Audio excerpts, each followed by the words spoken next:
Now, in the previous lecture, we had a quick look on ZenMap and how it can be used to gather information. So in this lecture, we'll build up on that. And the main scan that I want to show you right now is the Quick Scan Plus.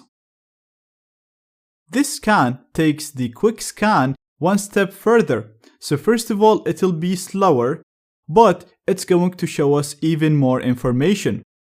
So first, we're going to be able to see the operating system running on the discovered devices.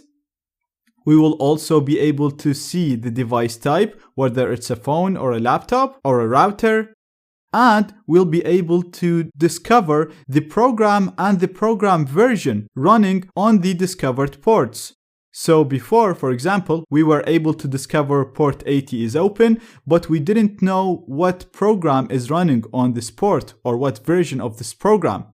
Getting the exact program version is really helpful when we get to the gaining access section, and you'll see then how we can use that to exploit vulnerable services and gain full control over the computers that have these services installed.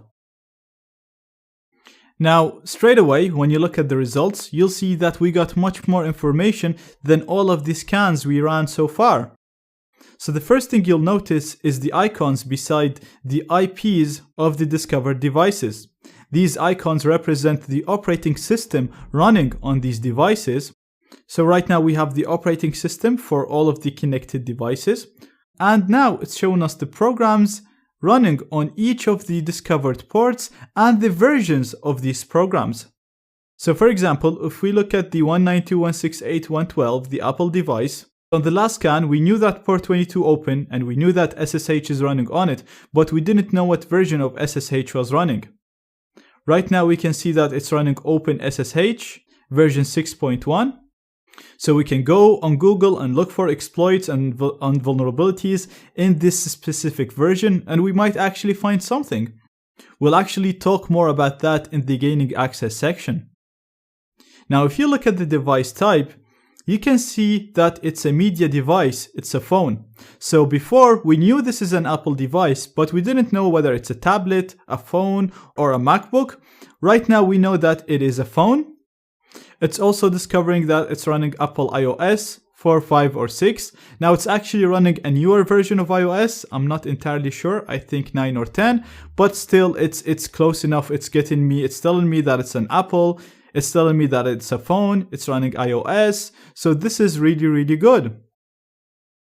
Now if we go to the next device here, the 192.168.120, this is a Linux device, and when we ran the quick scan, we were able to identify port 80 and port 49152 open, but again, we didn't know the program running or the service version running on this port. So right now we know it's Apache HTTPD 2.2.22. It's running on Ubuntu. So again, now we have the operating system, the exact version of the service running, so we can go and look for weaknesses and exploits in this specific version. And this port, we didn't even know what service was running on it. Right now we know it's a UPnP service, and the server is Mediatomb UPnP. We have the exact version again. So again, we can go ahead and look for exploits in these specific versions, and if we discover any, we'll be able to gain full control on this computer. Again, if we go down to the 192.168.122 machine, we can see that it's running a Microsoft HTTP API on port 5357. You can also browse by the services. So from here on the left, if you click on services, you'll be able to categorize the discovered clients based on the services. So if we click on HTTP, we'll see all the clients that have a HTTP service running. If you click on SSH, we can see the Apple device here. It's the only device that has a SSH service running.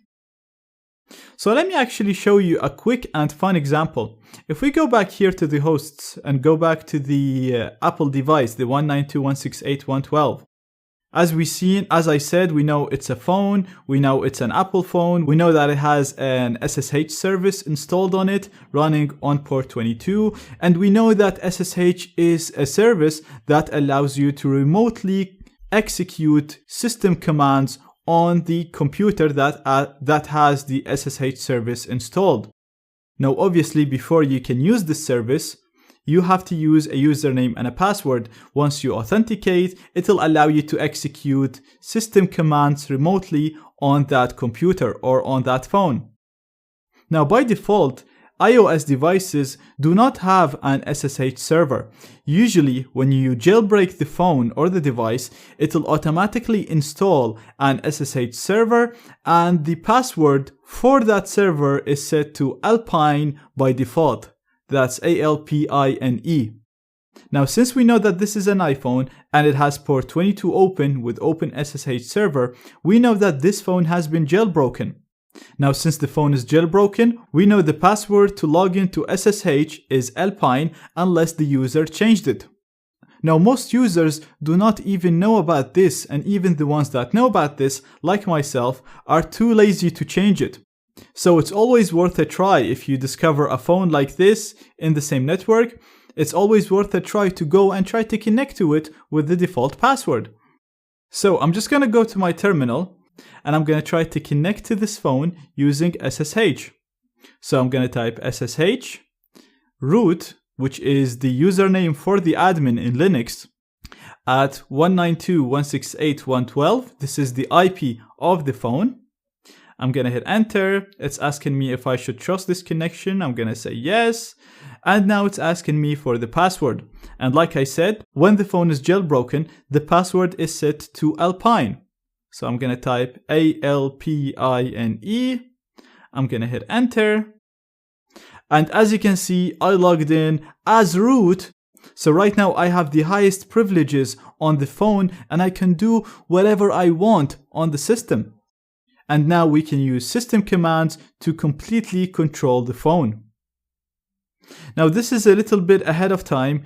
We are still in the network hacking section, so don't worry too much about this. We'll talk more about it in the gaining access section, but it's just a quick example that I wanted to show you of how powerful information gathering is, because we literally did not exploit anything right here. We just relied on the information we gathered and we were able to hack an iPhone that is connected to the same network as us. Now, like I said, Nmap is a huge tool.